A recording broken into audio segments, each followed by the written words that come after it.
2400년 전 한 역사가가 기록한 전쟁이 오늘날 미국과 중국의 미래를 정확히 예측하고 있습니다.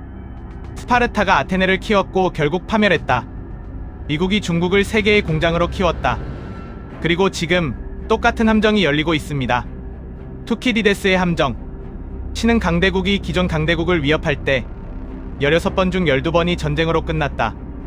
핵무기를 가진 시대에 우리는 그 함정을 피할 수 있을까? 아니, 피해야만 한다. 이 영상에서 2400년 역사가 지금 우리에게 경고하는 모든 것을 파헤칩니다.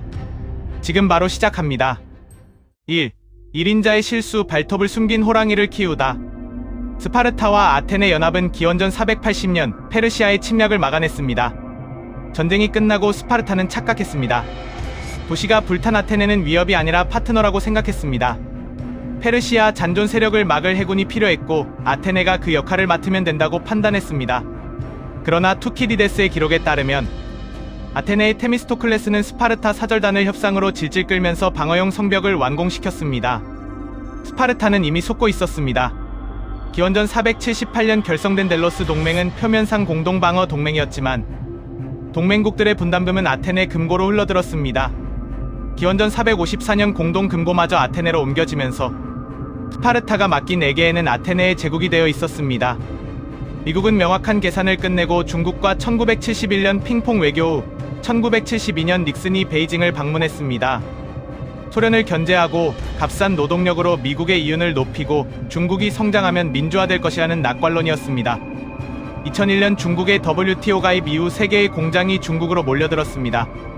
나이키, 애플, 월마트가 중국에서 만든 물건을 미국 소비자가 샀고 중국은 그 돈으로 기술을 사들였습니다. 스파르타가 아테네에게 에게해를 맡긴 것처럼 미국은 중국에게 세계의 공장을 맡겼습니다. 2. 2인자의 인내, 발톱을 숨긴 자들. 아테네는 동맹국들의 자율성을 서서히 박탈하면서도 스파르타 앞에서는 협력과 평화를 말했습니다. 내부적으로는 에피알테스, 페리클레스가 민주정을 강화하며 더 강한 국가를 만들었습니다. 페리클레스는 이렇게 말했습니다. 우리는 타인의 관습을 모방하지 않는다. 우리가 오히려 모범이 된다. 1989년 천안문 사태 이후 고립된 중국의 덩샤오핑은 도광양회를 선언했습니다. 빛을 감추고 때를 기다리라는 뜻이었습니다. 이후 수십 년간 중국은 이 원칙에 충실했습니다. 미국의 이라크 공격에 반대하면서도 목소리를 낮췄고 국제무대에서는 중국은 개발도상국이라는 말을 반복했습니다. 그러면서 GDP는 고속 성장했고 군사비는 꾸준히 늘었으며 미국 대학에서 배운 기술 인재들이 중국으로 돌아왔습니다. 웃으며 악수하면서 뒤에서는 조용히 힘을 쌓아 올리고 있었습니다. 3. 균열의 시작, 처음으로 노를 말한 날. 아테네는 기원전 460년대 스파르타 동맹 도시들과 충돌하며 제1차 펠로폰네소스 전쟁을 일으켰습니다. 기원전 446년 30년 평화 조약을 맺었지만 15년 만에 깨졌습니다. 동맹을 유지한다는 말 뒤에서 이탈하려는 도시들을 무력으로 진압하는 제국주의적 지배가 이어졌습니다. 중국은 2012년 시진핑이 집권하며 중국몽을 선언했습니다. 2013년부터 남중국해 암초를 매립해 인공섬을 만들었고 2016년 국제중재재판소가 국제법 위반 판결을 내리자 중국은 단호하게 답했습니다. 인정하지 않는다. 국제 질서에 공개적으로 노를 말한 첫 순간이었습니다. 그러나 경제적으로는 여전히 WTO 개발도상국 지위를 유지하며 혜택을 챙겼습니다. 군사적 야욕과 경제적 저자세의 이중 전략, 그것은 아테네의 이중성과 놀랍도록 닮아 있었습니다. 4. 약소국을 모으다, 새로운 동맹의 탄생.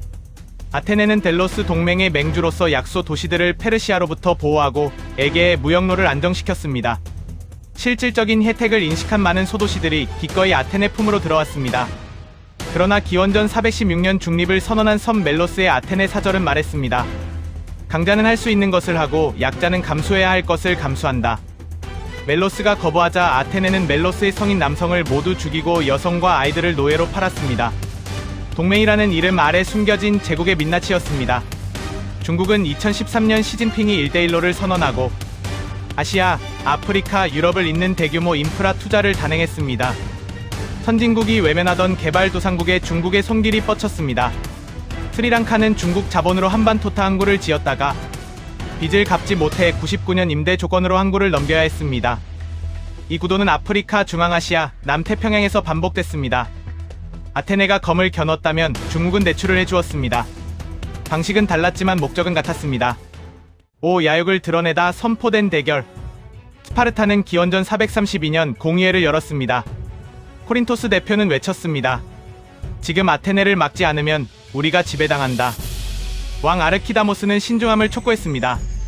아테네의 해군과 재정을 과소평가하지 마라. 그러나 다수는 전쟁을 택했습니다. 만약 아르키다모스의 말을 따랐다면 어떻게 됐을까요? 투키디데스는 그 가능성을 열어두지 않았습니다. 구조 자체가 이미 충돌을 향해 기울어져 있었습니다. 2017년 미국 트럼프 행정부는 중국을 전략적 경쟁자로 공식 규정했습니다. 2018년 무역전쟁이 시작됐고 화웨이 제재와 반도체 공급망 배제가 이어졌습니다. 바이든 행정부는 치포 동맹과 오커스로 포위망을 강화했습니다. 중국도 더 이상 발톱을 숨기지 않습니다. 시진핑은 2049년까지 세계 인류 군대를 건설하겠다고 선언했습니다.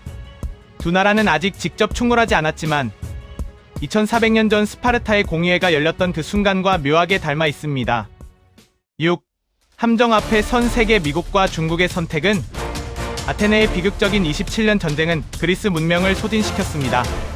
아테네는 기원전 413년 시칠리아 원정에서 2만여 병력과 함대 전체를 잃었습니다. 스파르타는 숙적 페르시아와 손잡고 아테네를 굴복시켰습니다. 기원전 404년 성벽이 허물어지고 함대가 해체됐습니다. 그러나 스파르타 역시 이겼다고 말할 수 없었습니다. 두 강자가 서로를 소진시키는 동안 변방의 마케도니아가 급부상하여 알렉산드로스 대왕은 그 폐허 위에서 등장했습니다. 미국과 중국의 세 가지 가능성. 첫 번째, 전쟁. 핵무기가 있습니다. 그리스 문명을 소진시킨 전쟁. 이번엔 인류 문명 전체를 끝낼 수도 있습니다. 역설적으로 그것이 가장 강력한 억제력입니다. 만약 이 길을 간다면 두 나라 모두 승자 없는 폐허를 마주하고 제3의 세력이 그 위에서 등장할 수도 있습니다.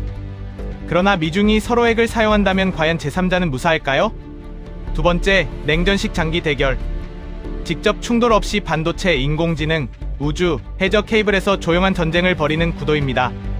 세계는 두 진영으로 나뉘고 한국, 일본, 동남아시아는 매일 선택을 강요받을 것입니다.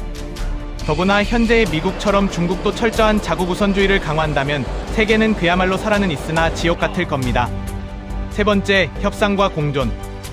앨리슨이 분석한 함정을 피한 4개 사례의 공통점은 단 하나. 충돌의 비용이 이득보다 크다는 냉정한 인식이었습니다. 기후변화, 팬데믹, 핵 비어싸는 두 나라가 협력해야만 풀립니다. 그 문제들이 협력의 동기가 될 수 있을까요? 가능성은 있습니다. 그러나 아르키다모스처럼 현명한 목소리가 집단의 공포와 분노를 이겨낼 수 있을지는 여전히 미지수입니다. 투키디데스는 이렇게 말했습니다. 나는 이 역사가 영원한 소유물로 쓰여지기를 바란다. 그는 전쟁을 막으려 한 것이 아니라 인간의 본성이 만드는 패턴을 기록해 후세가 더 나은 선택을 하기를 바랐습니다. 2400년이 지난 지금 우리는 같은 질문 앞에 서 있습니다.